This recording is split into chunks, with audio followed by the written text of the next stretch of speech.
Hello, Duke fans, and welcome to episode 183 of the Duke Basketball Report podcast. It is Sunday, January 19th, 2020. I'm back. This is Sam Klein. Who's the voice? I don't recognize this person. Who is on the podcast right now? Someone sent me a package from Bangkok. I thought it was weird. Yeah, I didn't open it, but apparently I would throw the that FDA. Away. Yeah, so welcome home, Sam. Sorry, I've been away for so long. It's been I've downloaded and listened to all the episodes in between that I wasn't on. We had the one episode that I thought I told Jason that I wasn't going to be able to call in at 2 a.m., but he soldiered on in spite of that. Anyway, the trip was great. I'm back in one piece. I'm actually even back in class since we last spoke. So I am home in Durham. Before we get to all of the news from the week, let me bring in, of course, my usual colleagues in Atlanta, Georgia, Jason Evans. Jason, hello. I miss you. Nice to hear from you again. Yes. Good to hear from you, Sam. We did soldier on without you. I swear, if you go back and look at our messages to each other, it appeared you were going to be on that podcast where Donald and I thought you were lost in Bangkok. We really thought you were going to be there, man. But I'm glad you had a great trip, right? I did. I had a great trip there. I ate a lot of food. I saw a lot of temples, and I got into no trouble that prevented me from crossing the border back into the United States. So that's winning combo. Yeah, I'll admit that sounds good, but I'm kind of bummed. I think it would have been a better story. Nah, I would prefer. If there had been 3 days in a Bangkok prison, it would have been a better story. I would prefer to have it be exactly as it turned out. Donald Wine is also here. He lives in Washington, D.C. Donald, hello. Hello, Sam. Welcome back. As Jason said, we missed you. We're glad that you were able to get some recording in while you were in Vietnam, adding to our list of countries that this podcast has recorded from. I did. Can you tell that when I did those, it was like at the end of a night where we'd had many Vietnamese beers? Was that evident? You were very subdued. Well, I also had to keep it down because everyone else in my condo was asleep. They all went to bed, and I said, "Oh, shoot! I still have to record my thoughts about the Duke basketball team on the other side of the world." So I did that. You did a fine job. Thank you. I'll let the listeners weigh on that. Time for our thoughts about the current Duke basketball team on this side of the world. Yes, unfortunately, it had a bad week. So while I was gone, the Duke basketball team was excellent. They were beating the crap out of everybody in their way. And then I returned, and Duke promptly started losing games, and they haven't stopped. So 2 losses this week, unfortunately. We will talk about both of them. Before we do, of course, we have to mention that this episode of the Duke Basketball Report podcast is brought to you by the fine gentlemen of Bird Campbell, PA. Bird Campbell means business. However, was it Wednesday night? Tuesday night. Duke went to Clemson following Clemson's enormous victory at Chapel Hill for their first time ever. Congratulations to them. Duke went to Clemson and lost to the Tigers 79-72. And then they returned home this weekend to lose to Louisville 79-73. Similar scores, different outcomes. I want to take these games separately because I think that there are different things that we can take away from each of them. Donald, I'll start with you. What was your impression of the Duke team that we saw at Clemson on Tuesday night? So last week on the podcast, I mentioned that the one thing that I needed to see out of this team at Littlejohn was energy. And we didn't have energy in the first 20 minutes of the game, and Clemson had all of it. And for a team and a school and a fan base that was just recovering from their loss the night before in the football national championship, those guys were ready to play on Tuesday night. Their fans were ready to, bring the house down, and we did not match that energy. I think that led to a lot of things. The momentum swings, anytime we were trying to catch up, that energy that they would bring on the offense and defensive front was something that we just couldn't handle, and we quite frankly weren't prepared to handle. And that is why I think that was the main reason I think a lot of these things fell apart. Our shooting wasn't great. Our defense wasn't great. but it was about, for me, the energy wasn't there in a way that has been on the road for us before. So we'll start with that. Jason, I know you have other thoughts, but I think the energy kind of leads into a lot of the other issues that we saw on the court Tuesday night. So I want to first, I'm going to apologize to folks because I'm going to give you some numbers in just a moment. I think there are some numbers that really indicate what happened in this game for Duke. But I want to start by saying this. It is really hard to put a basketball through a basket. It's hard to score. It's one of the harder things to do in sports. That's just a fact. And when you get chances to score in an easy kind of way, you must take advantage of it. Free throws, unguarded layups, offensive rebounds right around the basket. These are the ways to score that are easier than almost every other way to score. You've got to have those if you want to win, unless you're a team that happens to shoot out of your mind from the perimeter, which happens sometimes. But just in general, you got to hit your free throws. You got to get those, get those layups and make them, and you got to get offensive rebounds. And the Clemson game was a game where Duke missed their free throws. They missed wide open layups, and they did not offensive rebound at all. And that was what was so freaky about this. Like, we didn't get any easy buckets around the basket because we didn't offensive rebound. We grabbed only 12.5% of available offensive rebounds. 12.5%. This is a Duke team that averages 37% offensive rebounds. Our worst offensive rebounding game of the year prior to the Clemson game was against Georgia Tech, where we offensive rebounded 23% of our baskets. So if you take our worst offensive rebounding game of the year and cut that in half, that's when you get to our game against Clemson. This was an outlier in terms of offensive rebounding, and that meant that Duke just really struggled to score. Let me flip the switch to the other side of the ball, because I think the story of this week more than anything else was Duke's defense or lack of defense. So against Clemson, we gave up 107.5 points per possession. And people who are into advanced analytics, they really pay attention to PPP, points per possession. 107.5 points per possession.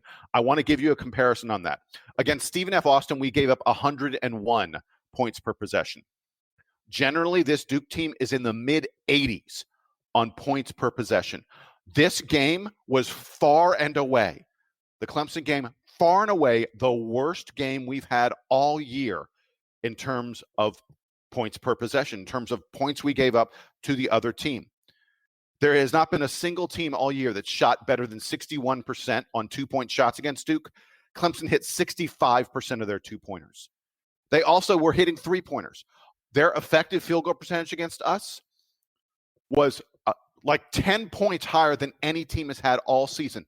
It was far and away our worst defensive game of the year, and it's not even close. I mean, it's not a surprise that Duke lost this game from that standpoint.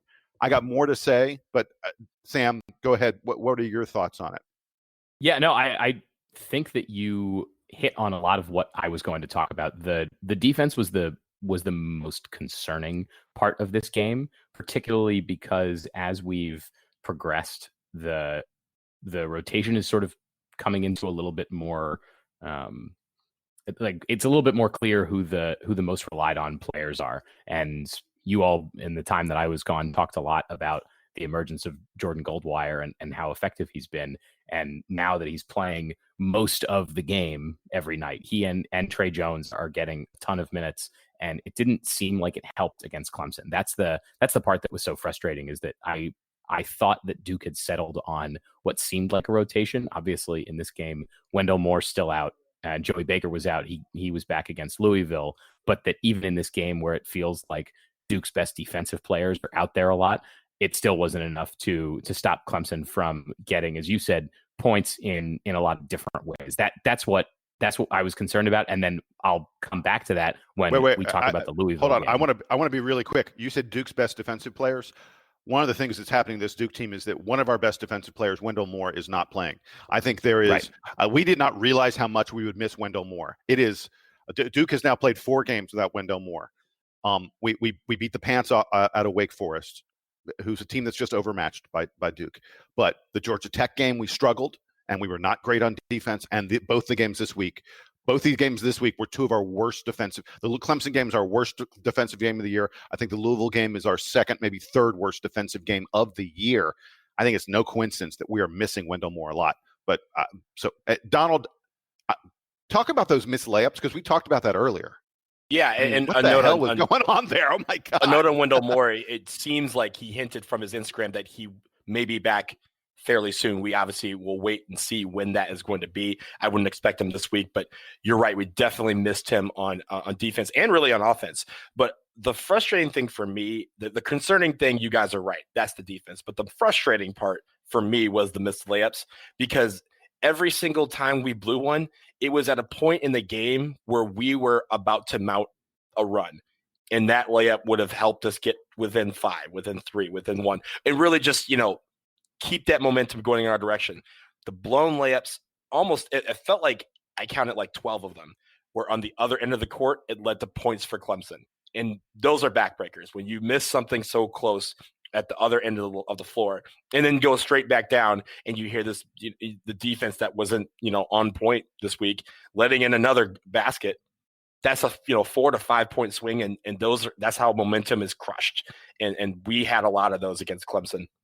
I will say also with this rotation on defense, I mentioned before this week, if Jack White had a good week, then we were going to go 2-0 because of his ability to be able to defend on the perimeter and on the inside.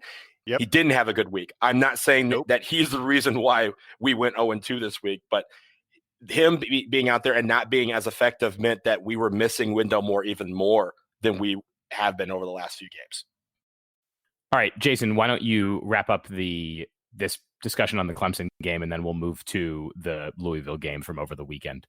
So I just wanted to really quickly, we get on Roy Williams for throwing his team under the bus. And look, our job here is to talk about the Duke basketball team, but I think it would be remiss for us not to give credit where credit is due.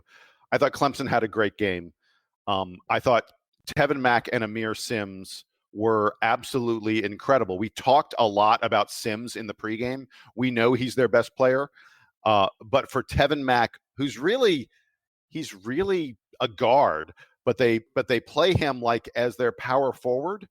And those two guys just destroyed us down the stretch in what was a reasonably close game. I mean, we had there was a point in that game in the second half where I was looking at our momentum and what the score was, and I was like, Duke's going to blow these guys out, and we're going to look back on this game, and we're not going to think it was a close game. And that was right around the moment that Mack and Sims took over the game. In the final 10 minutes, Mack had 8.7 rebounds, a steal, and a block, and Sims had 13 points and 5 rebounds. They owned us. They just took over when it was a really, really close game. And I just wanted to take a second and give them full credit for it. Clemson played like they wanted to win this game, and Duke played like we were all suffering from the flu bug. And Clemson absolutely deserved that victory.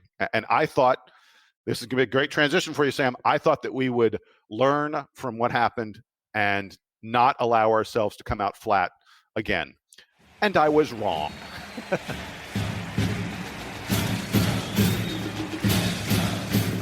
So let's then fast forward to Saturday. Duke had Louisville in Cameron. It was college game day, so the fans were all in Cameron very early for that, and then left and returned again for this game that, Jason, I think you teed it up perfectly. I thought Duke was going to come out really focused, really strong with the crowd behind them, and the first 10 minutes of the game against Louisville proved ultimately to be perhaps even too much. Duke was able to come back and tie the game late, but the story of the game, I think, was in that first 10 minutes. Duke was down by a ton to Louisville, who was able to strip the ball out in basically every way. They were getting all the rebounds and scoring a ton of transition points. I will send it back to you, Jason, to start. What do you think was Duke's biggest problem against Louisville, especially early in the game where it felt like there were 8 Louisville players on the court and only 3 Blue Devils? I will say that the smartest basketball person I know summed up this game perfectly. And that person is Mike Krzyzewski. He's the head coach of the Duke Blue Devils. And he came into his post-game press conference and he said, I think that this game was the preliminary match for the McGregor fight tonight. He said it was a brutal game. He said it was the most physical game that Duke has been involved in years. The term, this is Coach K's words, the term freedom of movement was not alive and well tonight. And he said, I hope we don't have to play the rest of the conference games like that. That is not good basketball. He said this was like an early 90s Pistons-Bulls game. You could see him in the press conference shaking his head. He ain't lying. That's a reference. That's a reference that I get because I've read about it. Yeah. He was shaking his head. He was shrugging his shoulders. You could see him really frustrated, really angry about the way the game was called. And I want to be clear. Coach K also, he said, look, I'm not a sour grapes guy. I want to give them credit. Louisville could have figured out other ways to beat us other than denying freedom of movement and being really physical. He said, I'm not saying that's an excuse. He said, I'm just explaining what happened. And he actually expressly said, I will never, ever, ever throw my kids under the bus.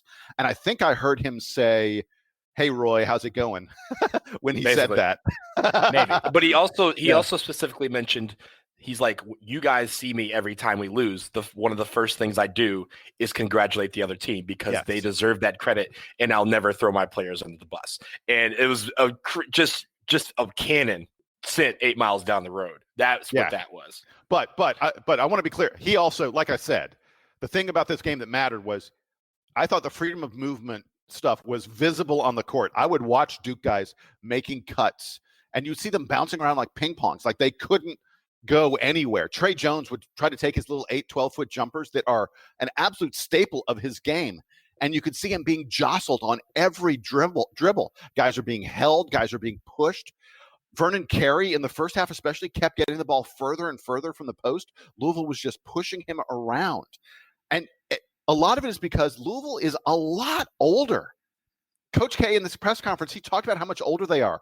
Every single guy for Louisville who averages more than 20 minutes per game is a junior or a senior. Duke's top 4 guys, our 4 guys who play the most for us, are 3 freshmen and Trey, a sophomore. I mean, it's not surprising given all that Louisville, if the refs are going to allow you to be physical and Louisville's playing, men against our, not boys, but young men, it's not surprising that this was a game where Louisville was able to get what they wanted. And by the way, we talked about them getting out to that big lead. Do you know how they got out to that big lead? 22 of Louisville's first 25 points were scored in the paint. Louisville was going to the basket. They were out physicaling us, and we just couldn't come back. I could talk also endlessly about David Johnson. You guys talk about David Johnson. Go ahead. Well, I was going to say that a lot of those points were also were predominantly off turnovers. So yes, they were in the paint, but they were mostly the result of Louisville just getting the ball in transition. Was left, back flat-footed and not able to recover. I thought that the biggest indictment for Duke in this game was that they were unable to not just get the ball to where they wanted to, as you mentioned. A big part of that was the freedom of movement. But then when the ball did turn over, Duke guys were not moving back down the other way. And Louisville was able to jump out in transition with not just 1 or 2, but 3 or 4 guys consistently, and were able to just barrel right over the 1 or 2 Duke defenders that were able to come back. But I want to go to Donald now, as Jason sort of teed it up, to talk about Louisville's players and some of the outstanding performances that we saw, particularly from David Johnson. Yeah, David Johnson was, one of those guys that he came in, he was ready to play. One of those guys that, Louisville doesn't really rely on. We talked about the head of the snake, and that was Jordan Nwora. And he didn't have a great game. He went, 3 for 12, and I think it took till the second half before he scored his first point. He ended up with 6.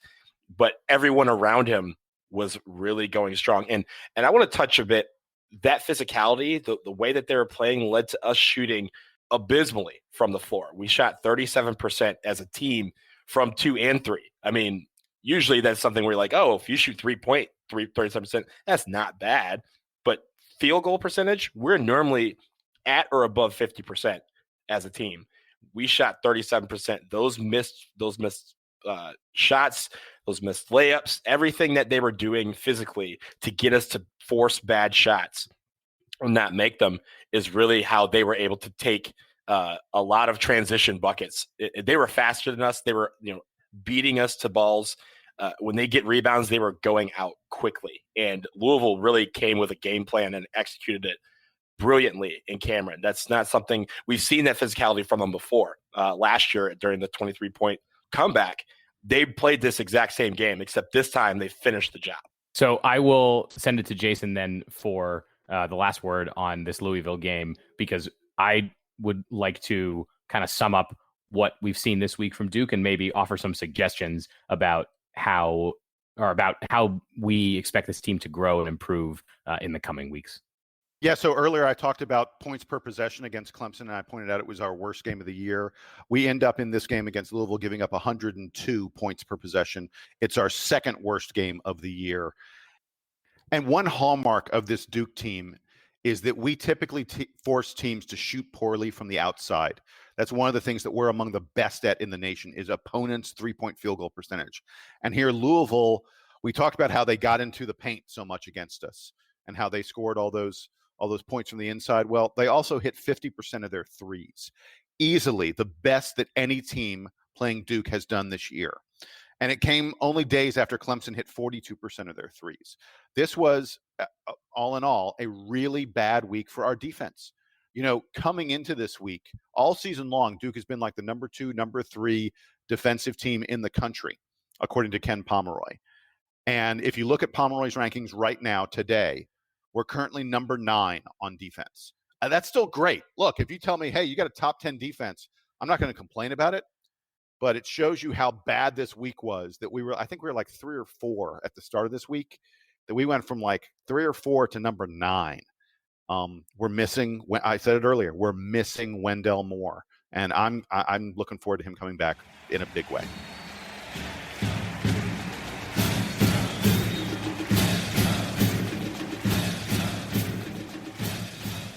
This episode of the Duke Basketball Report podcast is brought to you by the fine gentlemen of Bird Campbell, PA, with law offices in Florida and in Texas. For all of your business legal needs, contact Bird Campbell at BYRDCAMPBELL.com. Bird Campbell means business.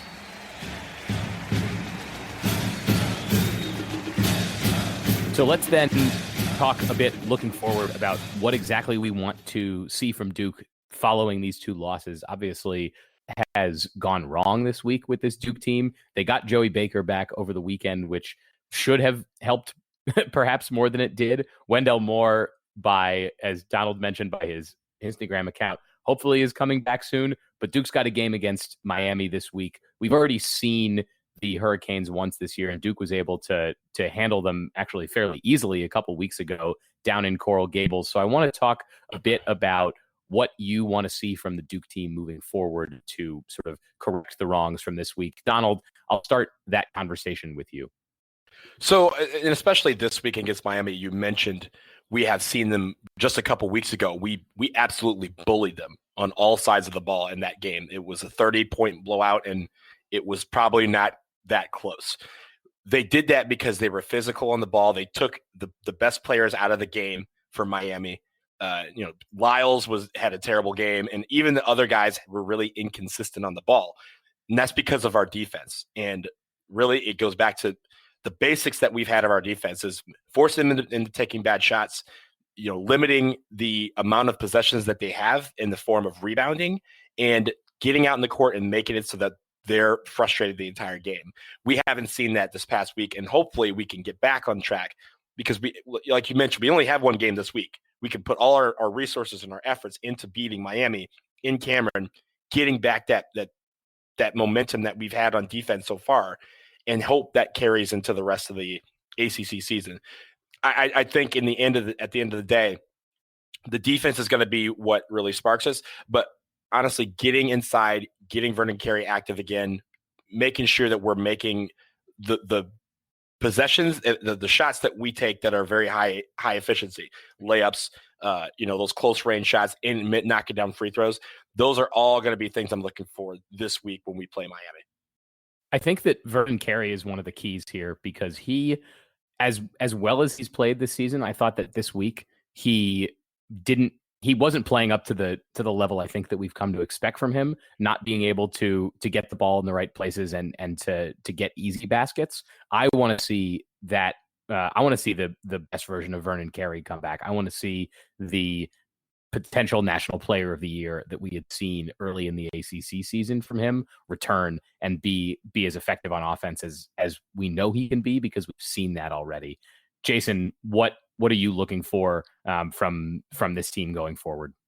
I want to caution people that I don't think we're going to see as easy a win as we had last game, and I don't want that to be the measuring stick for this team. But I talked about it this whole podcast up until now. I want to see Duke getting back to being the defensive team that we've been in the past. I want to see us get we beat Miami on the offensive boards last time. I want to see us get back to being a great offensive rebounding team. The things that made Duke, in late December, early January, look like the best team in the land. And let's be clear, everyone said we were number one. We were the best team in the country, were our offensive rebounding and our defense. I want to see us get back to doing those things really, really well against Miami. And also, I want to give everyone a little quick note of caution. Guys, can you recall a January where Duke didn't struggle at some point in January, where we didn't, at some point go, oh my gosh, things look like the wheels are coming off? I mean, it never happens. It happens every year. It happens every year. We run into something, whether it be a bad output or, somebody gets hurt. That's key. It's almost like you can set your watch by it. Every single January, we're going to run into a roadblock. In January of 2015, Duke kicked Rashid Suleiman off the team. Yeah. And then they won. And then they won the national championship. Hey, look, I did a little digging. I did a little looking. In 2016, in January, we lost to Clemson, Notre Dame, Syracuse, and Miami 4 times in 5 games. Do y'all remember that? It was horrible. In 2017, we lost 3 out of 4 games to Florida State, Louisville, and NC State. 2018 wasn't terrible. We lost to NC State in January, and we had a loss to Virginia, but that's not a big deal. 2018 wasn't that bad. 2019, remember last year? We had the buzzer beater against Florida State, and the very next game we played Syracuse, and we lost. I mean, this was at Cameron. Lost that game in Cameron. Yes, this is a Duke team that in January, we swoon at some point. It just happens. It always happens. So it's never a bad time to go all the way back to 2010, the 2010 team that was feted in Cameron last night for the 10-year anniversary of them winning the championship. Do you guys remember that game in 2010 when they lost by 30 at Georgetown in January? Yes. Yeah. That didn't happen. That hasn't happened yet this month. And guess what? That team rallied and won the national championship. Yeah, there's a lot of things that happened in January. I mean, look, even in that run, the 4 years that Jason mentioned, we won a national championship. 2 of those teams got to the Elite Eight, and 2 of those teams won ACC championships. There's still a lot of basketball left to be played. And even with all this, as low as this week was, we're still in 3rd place. We're only a game out. Like, of course, we're going to need Louisville to stumble along the way, but really, this team is trying to build towards March. We've talked about it all season that this was going to be a team that we were going to experience some growing pains, and we haven't seen even the ones that we predicted yet. So the sky is not falling. Let's say that. No, definitely not. And growing pains, I mean, like I said earlier, the 4 guys who play the most minutes for this Duke team are freshmen and sophomores, 3 freshmen and Trey Jones. I mean, let's be clear. This is a team that has room to grow. And this week is important, A, because you want to see us get back on track against Miami, but B, because after that Miami game, there's a break. It's the last one of the season. It's the last chance for these guys to get a full week, decompress a little, figure out what's been going wrong, what's been going right, make the things that go right continue to go right, make the things that go wrong go away. So I think it's kind of crazy to say, oh, we have 1 game against a lower tier ACC team that we've already beaten by 30 points. It's a big week. I think it's a big week for those reasons.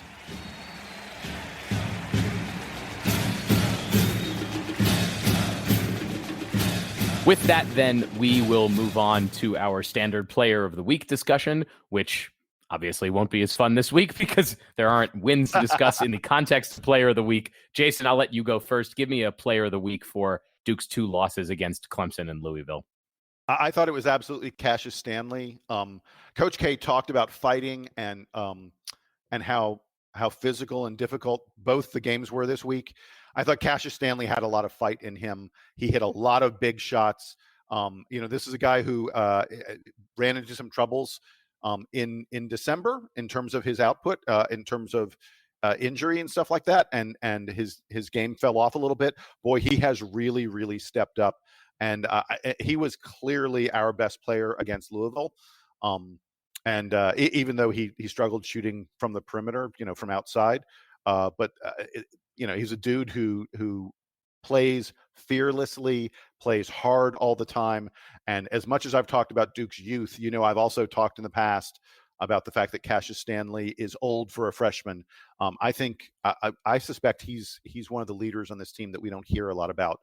So he's my player of the week this week, Cassius Stanley. All right, Donald, who you got?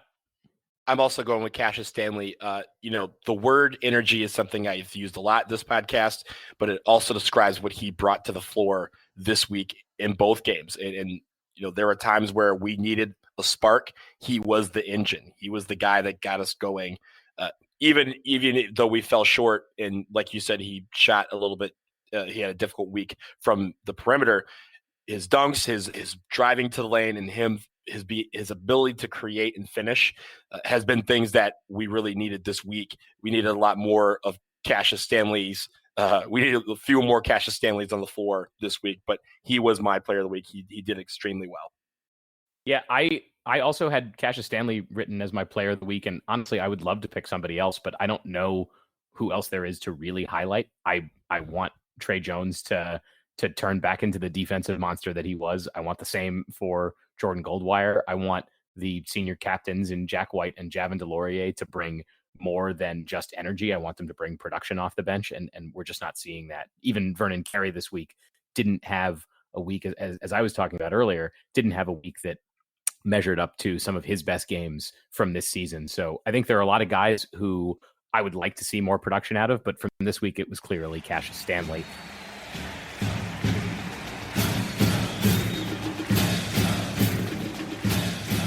Let's do parting shots, and I'll start with Jason on the parting shot realm. Jason, what you got for us this week? So I've been listening a lot to different people who vote in polls and put out rankings and things like that, talking about Gonzaga. And look, I want to be clear. I'm not saying that Duke should be number one. I'm not saying that anybody should be number one other than Gonzaga. I've got no problem at the moment with Gonzaga as the number one team in the nation. But a lot of I listen to the CBS Sportsline podcast a good bit on college basketball, and Gary Parrish on there keeps on saying he cannot and will not punish Gonzaga for playing in the West Coast Conference, that they play the West Coast Conference schedule, and he is not going to move Gonzaga off the number one line until they lose, because it's not their fault that they're playing a weak West Coast Conference schedule. And I just wanted to say, Gary, that's stupid. That's one of the silliest arguments I've ever heard, because it's entirely possible for Gonzaga to keep on winning basketball games, but not be the number one team in the land, not be the best team in the country. They could win basketball games in a unimpressive fashion. They could win basketball games because they're playing really, really bad teams in the West Coast Conference. I think that if you are someone whose job it is, or at least a portion of your job, is to evaluate the scope of college basketball, you need to look at how is everyone performing right now? What is their complete body of work? And for you to say, I'm not going to move a team until they lose, it's blind, and it's ignoring the results on the floor. And let me say something that sounds crazy. Let's say the Milwaukee Bucks were suddenly in the NCAA. Let's say we suddenly plopped them down in the NCAA. Gary, would you then refuse to move Gonzaga off the number one line because they hadn't lost to a West Coast Conference team? Because, hey, I got news for you. Milwaukee's way better than Gonzaga. And one last thing about all that, I get sick of these teams from bad conferences who get a pass on playing in a bad conference. Gonzaga gets to win games when they play bad teams. When they play a bad game, they get to win. There are teams in the West Coast Conference that will not beat Gonzaga no matter what, even if Gonzaga is playing poorly. If Duke plays poorly, Duke loses to Clemson. So there's a huge difference in being in a power conference and being in a smaller conference. And I just keep on hearing these folks talk about some of these teams, San Diego State, Gonzaga, and they go, oh, hey, they're doing the best they can against their schedule. Yes, they are. That's fine. But we need to look at the full body of what teams are doing. and who they're playing against when we evaluate who the best teams in the land are. I think the argument for keeping Gonzaga high is that they already played a tough schedule. They've played a schedule, I think, to this point that is, if it's not definitely better than Duke's, it's at least as good as Duke's schedule so far. So they're still reaping the benefit of scheduling aggressively, playing good teams. I think one of the teams they played was UNC, who I'm sure they thought was going to be good, but unfortunately for them is not. So I think really more the point that he's making is that I want to point out something. Gonzaga has not played anywhere close to as good a schedule as Duke. What Gonzaga has done is they've played a few very, very good teams, and full credit to them for playing those teams. They played in a tough tournament over Thanksgiving. They've played other top tier teams, and they should, because they play in the lousy West Coast Conference, and there just aren't that many good opponents for them to play during conference play. But like, if you look at Ken Pomeroy's strength of schedule, Gonzaga has the 202nd best strength of schedule. Oh yeah, I am seeing that now. I was speaking out of turn. My bad. 202. Duke is 34. And look at non-conference schedule. Hey, I mean, look, we can talk about Gonzaga has played some good teams. They played some terrible teams in their non-conference. Gonzaga's non-conference strength of schedule is 239. So, and look, I'm saying all this at a time when the ACC is down. Look, if I was saying this and Duke was in the Big 10 or the Big 12, it would be a very different story. I mean, the Big 10 and the Big 12, you can literally, the last place team in the Big 10 and the Big 12, well, maybe not the last place team, but close to the last place team. Not quite. Yeah, not quite. But anyway, teams Rutgers, at the bottom. Rutgers might make the NCAA tournament this year.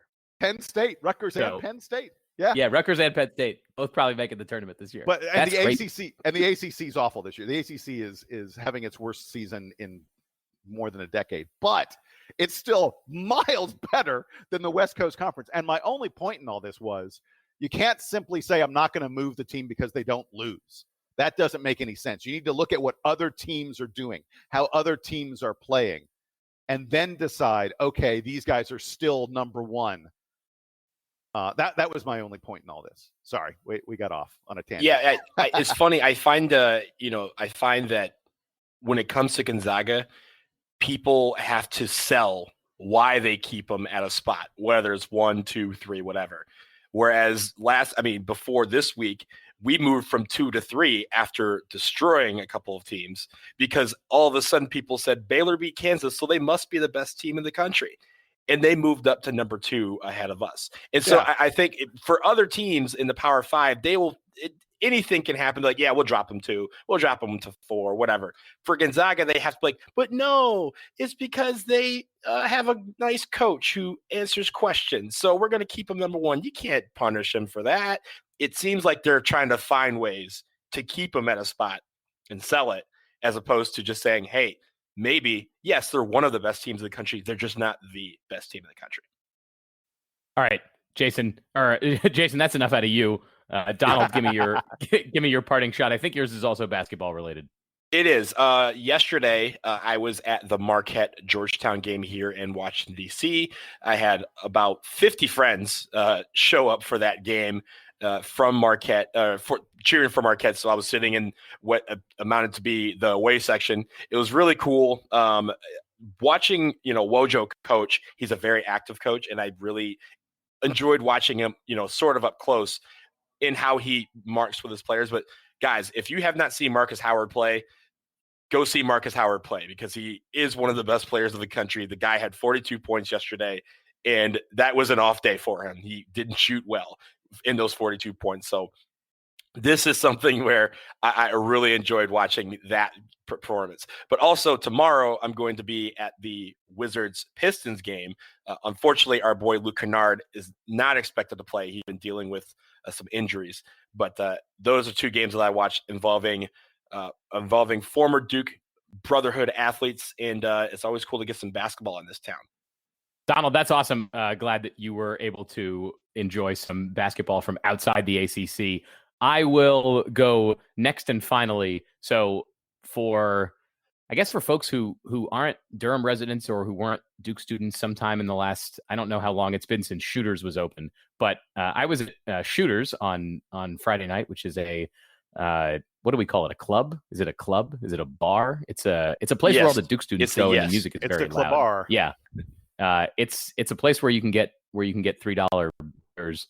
And anyway, so I was at Shooters on Friday night, a place I don't normally go, but I was there with a number of my classmates. And no, you know what? I'm not a Shooters aficionado, for better or worse. But I was in there on Friday, and who did I see? But Chris Duhon, Duke class 2004, Donald Wine's class. He was in there with some. Reggie Love was in there with him. Reggie Love was also on that 2001 championship team. So they were at Shooters with some of their friends, and of course I had to go up and say hi to them. So I did. I did not have my recording equipment with me, nor did I have my recording je ne sais quoi with me at the time. So we don't have audio from Chris Duhon, but I did. It sort of got me thinking. I wonder what goes through a former Duke basketball player's mind, like a guy like Chris Duhon, or even maybe I didn't see Kyle Singler at Shooters this week, but Kyle Singler was in town because they were celebrating the 2010 team, and he's old enough that like current Duke undergraduate students probably don't remember much about Kyle Singler's career, right? Because they were 8, 9, 10 years old. Like maybe they remember him, but he's a player from the past. Chris Duhon is really a player from the past. I mean, he graduated. Donald, how many years ago did you graduate from Duke? 16 years ago. His kids were barely alive. Let's pick on Donald for being old. Pick on Donald for being old. Yeah. I'm doing that now.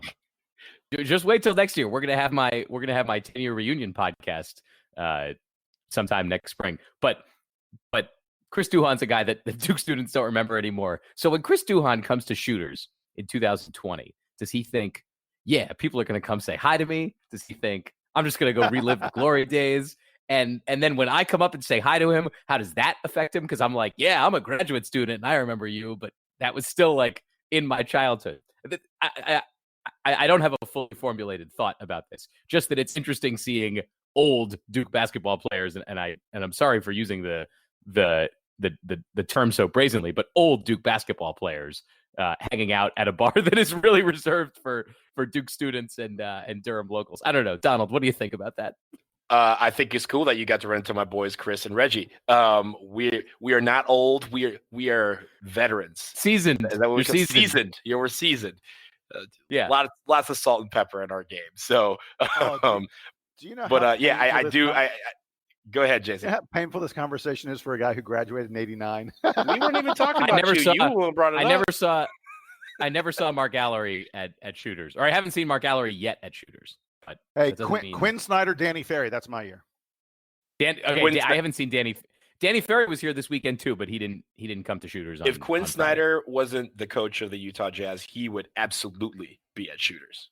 Was Quinn Snyder a big Shooters guy? He is a Shooters fan. Shooters did not exist when I was at Duke.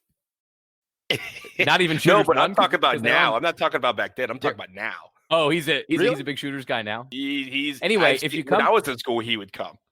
When you come to Durham, any of you listeners or my co-hosts, but anyone, when you come to Durham, if you want a real cultural experience, if you want to know what it's like to be a Duke University student, you got to check out Shooters. But they're not sponsoring the show, so we won't talk any further about them. We do have some logistics to go over before we wrap today. If nobody else has any further points. So I wanted to just very quickly say North Carolina has lost another basketball game. They lost to Pittsburgh over the weekend. I know everyone is aware that Carolina sucks this year, but I just wanted to point out that Carolina is now 121st in the net. The net is, of course, the metric that the NCAA uses for picking teams to make the NCAA tournament. Generally, if you're in the top 40 in the net, you have a really, really good chance of making the NCAA tournament. North Carolina is 121 in the net. They're just one spot behind UT Arlington, and they're one spot ahead of College of Charleston. Pittsburgh beating. Where's Stephen F. Austin? Where's Stephen F. Austin these days in the net? Are they higher than Carolina? A lot higher than Carolina. They're like in the 70s, I think. See, I need to look it up. See, it's fine. Yeah. It's fine, right? Yeah. Finish your thought. Anyway, I was going to say that that beating North Carolina actually doesn't help you that much in the eyes of the NCAA. When Pittsburgh beat North Carolina at UNC, it was a quad 2 win. You know, the NCAA divides these things up into quadrants. Mm-hmm. Beating North Carolina in the ACC tournament on a neutral floor is a quad 3 win. That's just like the NCAA doesn't care about quad 3 wins. You are far better off scheduling UNC Greensboro, Louisiana Tech, Georgia State, San Francisco, Kent State, UC Irvine, or William and Mary. You're far better off playing a team like that than you are playing UNC in terms of your strength of schedule. I also want to point out Cole Anthony, apparently everyone says, is going to come back to UNC this week or so, and they could have a real shot at making the NIT if he comes back. It'll be tough, but they'll have a shot at it. That was a real gut punch right there at the end. Look, so very masterfully done.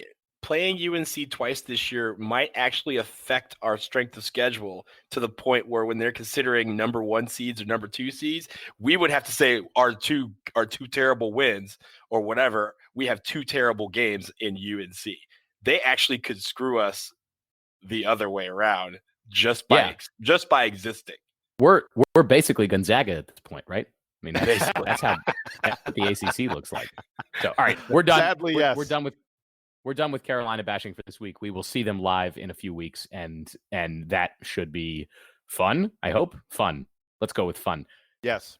Looking ahead at this week, Duke's got the game against Miami on Tuesday night. They're back in Cameron. We will have to recap that because then they're off over the weekend. But the other big thing coming this week is that Zion Williamson is finally going to play a regular season NBA game, which is happening on Wednesday night against the Spurs. The Pelicans have announced that he's healthy enough. There have been, I guess, if you have been on the basketball internet anytime in the last couple weeks, you've seen hopefully lots of videos of Zion in practice doing all kinds of remarkable things that we know that he's capable of.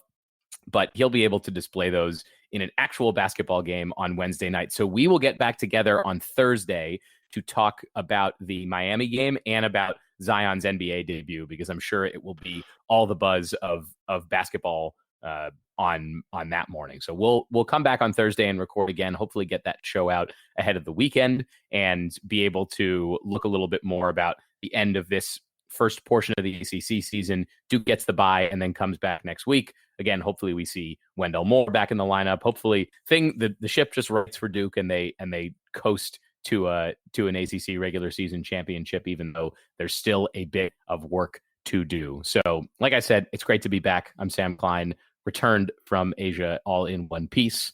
I am here on the Duke Basketball Report with, as always, Donald Wine and Jason Evans. Of course, again, we would like to thank our sponsors, Bird Campbell PA, for being longtime partners with us here on the show.